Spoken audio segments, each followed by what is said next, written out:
है कि Raj Thackeray, who is this Raj Thackeray, who is this Raj Thackeray, who is this Raj Thackeray? Raj Thackeray कौन है जो छात्रों के ज्ञान अर्जन के बीच में आता है? ज्ञान हे पैगे बरवा, ज्ञानच ईश्वर आहे. आणि जेव्हा ज्ञानाला आपण ईश्वराच्या समान मानतो ते हे राज ठाकरे कोण आहे? राज ठाकरेचं गैरकायद्याचं वर्तन आहे. राज ठाकरेचं असं आव्हान करणं हे कायदेबाह्य आहे. राज ठाकरेचं मोर्चा गिरगाव चौपाटीपासून काढतो हे म्हणणं असंविधानिक आहे. माननीय उच्च न्यायालयाने अनेक मार्गदर्शक सूचना केलेल्या आहेत. त्याचबरोबर मुंबईला स्पेसिफिकली सेंटर दिलेलं आहे. आझाद मैदान सोडून दुसरीकडून मोर्चा निघू शकत नाही असं म्हणजे सत्य असताना, कायदेशीर असताना राज ठाकरेंनी जे आहे स्वतःची राजकीय पोळी विद्यार्थ्यांच्या ज्ञान अर्जनावर हरताळ फासण्याचा प्रयत्न करून शिक्षणाला कुठेतरी खंडित करण्याचा प्रयत्न करण्यासाठी राज ठाकरेची जी ही फडफड आहे, ही तडफड आहे, शेवटची घरघर आहे, राजकीय घरघर म्हणजे शेवटचा श्वास आहे राज ठाकरेचा हा राजकीय. कारण राज ठाकरेला बियाला सुद्धा उरलं नाही लोकसभेच्या निवडणुकीत, विधानसभेच्या निवडणुकीत, आता पालिकेच्या गल्लीच्या निवडणुकीत सुद्धा बियाला उरणार नाही. ही जी आहे ना घरघर लागलेली आहे, शेवटची राजकीय घरघर आहे. त्याच्यामुळं राज ठाकरेंनी हे फ्रस्ट्रेशन मध्ये, राज ठाकरेला माहिती आहे की मोर्चा काढता येत नाही आणि म्हणून आम्ही जे आहे स्पष्टपणे माननीय पोलीस महासंचालक, माननीय पोलीस आयुक्त श्री दादा भुसे, सन्माननीय मंत्री, त्याचबरोबर जे आहे संबंधित पोलीस स्थानकाला सुद्धा आम्ही कळवलंय की लॉ इंटू मोशन आला पाहिजे. अशा प्रकारे बेकायदेशीरपणे मोर्चा काढता येत नाही. मोर्चाचं ठिकाण स्वतः ठरवता येत नाही आणि म्हणून राज ठाकरेला तातडीने प्रतिबंधित करण्यात यावं, राज ठाकरेच्या लोकांना प्रतिबंधित करण्यात यावं. हे अशा प्रकारचं वर्तन सुसंस्कृत नाही. हे आम्हाला म्हणायचं नाही विकृत आहे की काय, परंतु राज ठाकरेचं अशा प्रकारची हम चलने नहीं देंगे. राज ठाकरे की हम अशा प्रकारे हम चलने नहीं देंगे. आता आपण जे दादा भुसेंच्या बाबतीत बोललात, दादा भुसेंच्या बाबतीत मला सांगायचं आहे, दादा भुसेंना की केंद्राने पॉलिसी आणली त्याला सेंट्रल लेजिस्लेशन म्हणतात, त्याच्यानंतर राज्य सरकारने ती स्वीकारली त्याला सबऑर्डिनेट लेजिस्लेशन म्हणतात. त्या सबऑर्डिनेट लेजिस्लेशनच्या आधारे शासनाचा निर्णय झालेला आहे. 16 जून 2025 पासून आमची बालगोपाळ, तुम्हाला सांगतो, भटक्या विमुक्तांची, वंचितांची आमची बालगोपाळ सगळी शाळेमध्ये जाऊन गुरुवर्य म्हणजे फळ्यावर शिकवत आहेत हिंदी, आणि मुलं आमची पाठ्यपुस्तकातून बालभारतीतून शिकत आहेत हिंदी. ह्या सगळ्या गोष्टी जे आहे लॉ इंटू मोशन आलेला आहे, लॉ इंटू इन्फोर्स आलेला आहे. पाठ्यपुस्तकं विद्यार्थ्यांना मिळालेली आहेत, विद्यार्थी हिंदी शिकत आहेत आणि त्यामुळे मला असं वाटतंय की राज ठाकरेंचं जे काही चाललेलं आहे या चालण्याला बिलकुल कोणत्याही गोष्टीचा आधार नाहीये, सायंटिफिक आधार नाहीये. आमच्याकडे डेटा आहे ज्याच्यामध्ये त्या बालवयातल्या मुलांना, त्या बालवयातल्या बालगोपाळांना ज्ञान अर्जन करण्यासाठी कोणत्याही प्रकारचा शारीरिक धोका नाही, मानसिक धोका नाहीये. आणि त्यामुळं दादा भुसेंना मला हेच म्हणायचं आहे की दादा भुसे मंत्री होते किती, मंत्री झाले किती, मंत्री आज लक्षात राहिले किती, यापेक्षा नालंदा आणि तक्षशिला जशी अजर अमर आहे त्याच प्रकारे दादा भुसे तुमच्या आयुष्यामध्ये एक मोठा क्षण आलेला आहे. हा क्षण म्हणजे त्रैभाषिक शिक्षणाची पॉलिसी तुम्ही आणली दादा भुसे. तुम्ही अजर अमर राहाल. तुम्हाला सांगतो 100-200 वर्षाच्या नंतर सुद्धा बालमनावर म्हणजे शिक्षणासाठी, ज्ञान अर्जनासाठी त्रैभाषिक पॉलिसी आणणारा कोण मंत्री होते तर दादा भुसे होते. त्याच्यामुळं तुम्ही अशा तांदळातल्या खड्या एवढ्यांना भीक घालू नका राज ठाकरेला. त्यापुढे राज ठाकरे तुम्ही माफी तर मागितलीच नाही आज की तुम्ही बालभारतीचे पुस्तकं म्हणजे सरस्वती आईचं दहन केल्याबद्दल. त्यापुढे जाऊन गुरुवर्यांच्या समोर तुमचे लोक जाऊन बसत आहेत बूम घेऊन, ते लोक त्यांना बोलता करत आहेत.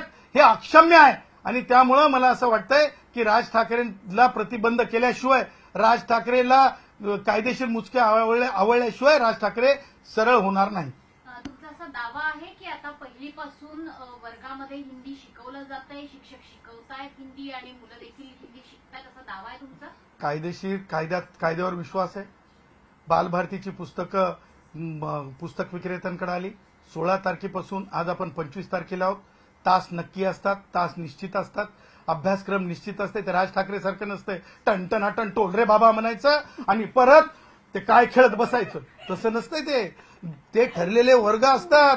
ते मध्यभोजन असतंय आणि मध्यभोजनामध्ये आमची बालगोपाळ शिकतात.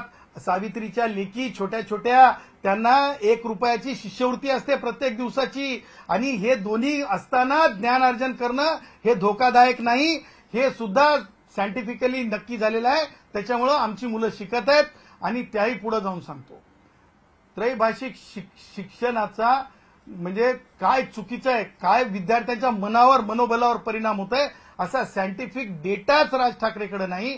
त्याच्यामुळं राज ठाकरे काहीतरी तडफड तडफड तडफड तडफड तडफड तडफड करत आहेत. बरं, मात्र राज ठाकरेंनी असं म्हटलंय की दादा हुसेंनी हे मान्य केलं की कुठेही राष्ट्रीय शैक्षणिक धोरणात 3 भाषा शिकवल्या जाव्यात, त्रिभाषा सूत्राचा उल्लेख नाही. महाराष्ट्रात हे सूत्र का अवलंबलं जात आहे असं कुठेही आवश्यक असल्याचं राष्ट्रीय शिक्षण धोरणात म्हटलेलं नाहीये. मी तुम्हाला सांगतो, राज ठाकरे हायपोथेटिकल बोलतात. राज ठाकरेला ना बुड माहीत राहते ना शेंडा माहीत राहते. राज ठाकरेनं कमीत कमी नॅशनल एज्युकेशन पॉलिसी 2020 वाचलेलीच नसेल, कोणीतरी ब्रीफिंग करत असेल आणि त्याच्यातून मला असं वाटतंय स्क्रिप्टच्या आधारे बोलतायत काय असा प्रश्न उपस्थित करतो. मी 40 वेळेस तो 2020 नॅशनल एज्युकेशन पॉलिसी वाचलेली आहे. त्याच्यामध्ये लक्षात ठेवा, मॅन्डेट हा कायम असतो. त्या मॅन्डेटच्या अगेन्स्ट दिलेलं शिक्षण, आपण सबऑर्डिनेट स्टेट हे सबऑर्डिनेट लेजिस्लेशन असते. त्याच्यामुळं केंद्राच्या पॉलिसीला इम्प्लिमेंट करणं हे राज्याचं कर्तव्य आहे, हे संविधानिक कर्तव्य आहे. आणि त्याच्यामुळे येणाऱ्या काळामध्ये आपल्या लक्षात येईल की हे मॅन्डेट कोणालाही कोणत्याही राज्याला म्हणजे कन्याकुमारीपासून ते याच्यापर्यंत जम्मू काश्मीरपर्यंत कोणालाही तोडता येणार नाही. त्रैभाषिक शिकत आहेत, शिकतील और बड़ी आनंद से पढ़ेंगे. हिंदी पढ़ रहे हैं भाई राज ठाकरे के ज्ञान में तो ये भी नहीं. आज तो बोलते बोलते राज ठाकरे ये भी बोल गए, बोले नहीं तीसरी भाषा शिकू देणार नहीं. अरे भाई राज ठाकरे, महाराष्ट्र में पंजाबी भाई है, पंजाबी पढ़े जाती है खालसा स्कूलों में, मालूम है क्या? अरे भाई बंजारा भाइयों की बंजारा लिपि है, मालूम है क्या? बंजारा भाषा पता है? अरे भाई गोंड भाषा है, अरे भाई कोलमी भाषा है भाई राज ठाकरे. अरे भाई ये सारे लँग्वेजेस है, पाली भाषा है. राज ठाकरेंना कमी कसं राजकीय बोलण्याचं माहिती आहे, राजकीय बोलण्याचं माहिती आहे. Raj Thackeray is not academics. Raj Thackeray is not academics. Raj Thackeray is not academics. सोबतच तुम्ही आता जी काही कायदेशीर पावलं उचलण्याच्या तयारीत आहात का? जर हा मोर्चा तुम्हाला, तुमचं म्हणणं आहे की हा मोर्चा असंवैधानिक आहे, बेकायदेशीर आहे, तर तुम्ही पावलं काय उचलणार? हा मोर्चा काढायचा असा निर्धार मात्र इतर राजकीय पक्षांचा दिसतो आणि राज ठाकरेंना विशेषतः इतर राजकीय पक्ष सुद्धा सपोर्ट करतायत, विशेषतः काँग्रेसही सपोर्ट करतायत. ये गुणरत्न है, ये गुणरत्न है, ये गुणरत्न है, ये ध्यान में रखना. उद्धव ने और ये राष्ट्रवादी कांग्रेस के जो आला नेता है, जो मला थेरो म्हणायचं नाही, उन्होंने एक बार कोशिश की थी कि बंबई बंद करेंगे. उन्होंने कहा था बंबई बंद, हमने कहा था बंबई चालू. हम आज भी यही कहेंगे. राज ठाकरे बोल रहा मोर्चा निकालेगा तो हम भी कानून की, संविधान की किताब लेके कहेंगे, हिंदी भी पढ़ेंगे, मोर्चा भी रोकेंगे. जरंगे का भी रुका था, उद्धव का भी रुका था और फिर से एक बार कानून का पाठ पढ़ाएंगे. उद्धव आणि राज एकत्र दिसू शकतील मोर्चात, अशाही गोष्टी सांगितल्या जात आहेत. राज ठाकरे म्हणतात की मी सगळ्यांकडे लक्ष ठेवणार आहे, कोण मोर्चा देतोय कोण नाही येत. दोन्ही अवसानात निघालेले आहेत. ही एकाच्या पाठीमागं कोणी नाही तडपड आहे. गल्ली में बचो, गल्ली में बचो, गल्ली में बचो. दिल्ली में कुछ नहीं, दिल्ली में कुछ नहीं, दिल्ली में कुछ नहीं, राज में कुछ नहीं, राज में कुछ नहीं. गल्ली में बचो, गल्ली में बचो, गल्ली में बचो. तुम्हाला वाटतं राज आणि उद्धव ठाकरे एकत्र येतील राजकारणात? बघा, हे सगळ्यांचं कसं आहे, मी वकील आहे तर माझं ब्रेड अँड बटर वकिलीवर, डॉक्टरचं त्याच्या वैद्यकीय व्यवसायावर असते. या दोघांचे बी राजकारणावर आहे, या दोघांचे बी राजकारणावर आहे, या दोघांचे बी राजकारणावर आहे. दुसरीकडे पाहायला गेलं तर उद्धव ठाकरे देखील जे आहे आझाद मैदान येथे आंदोलन करणार आहे. त्याचबरोबर अनेक साहित्यिक, लेखक आणि मराठी अभ्यास केंद्राचे कलाकार यांना देखील त्यांनी थेट आवाहन केलेलं आहे. देखिए, हम जानते हैं माधुरी जी दीक्षित, अरे माधुरी जी का अगर से आप मराठी युति है, दुनिया में जाओ, दुबई में जाओ, कहीं जाओ, आपको क्या पोस्टर दिखता है देखिए, क्या लोग चाहते हैं देखिए। अरे भाषा के नाम पे मत तोड़ो। नाना पाटेकर आप देखिए क्या छवि है दुनिया भर में हैं। अरे हे मराठीचे ते कलाकार आहेत ज्यांच्या स्क्रीनला तुम्हाला सांगतो 0.1% सुद्धा टीआरपी नसते। असे रिकामे उद्योगी लोक त्या मोर्चामध्ये असतील। खरे कलावंत मग माधुरीजी असतील, नाना असतील, अशी जी माणसं आहेत ज्या माणसांना एक कलावंत म्हणून मान्यता असते, ते मला नाही वाटत की त्यांच्याकडे कुणाकडे असतील। आणि म्हणून बघा तुम्ही राज ठाकरेंचा ते काय कोणता पिक्चर होता ते आता ते मागे ते हे झाला होता, ते आमिर खानना त्यांना बोलवलं होतं त्यांनी, ते काय आपले ते तो पिक्चर आहे ना, तो पिक्चर फ्लॉप गेला की नाही राज ठाकरेचा, चालला काय ते बघा। देखो भैया जो गरजते हैं वो बरसते नहीं है, समझे ना। और जो राज ठाकरे दिखते हैं ना वो ऐसे हमको लगते नहीं है। शरद पवार यांनी म्हटलेलं आहे की पालकांनी निर्णय घ्यावा। एक प्रकारे शरद पवारांनी ठोस भूमिका घेतलेली नाही, मात्र काँग्रेसची ठोस भूमिका आहे। म्हणजे काँग्रेसची मतपेटी ही खरं तर हिंदी भाषिकांची असली तरी सुद्धा काँग्रेस म्हणते की हिंदी भाषा ही सक्तीची केली जाऊ नये आणि पहिलीपासून तृतीय भाषा मुळात शिकवली जाऊ नये। बघा अंतर्मनापासून मला असं वाटतं की कुणीच 3 भाषा शिकू नये अशा मनाचं नाही, परंतु राजकीय पोळीसाठी आपापली मतं लोक व्यक्त करत आहेत।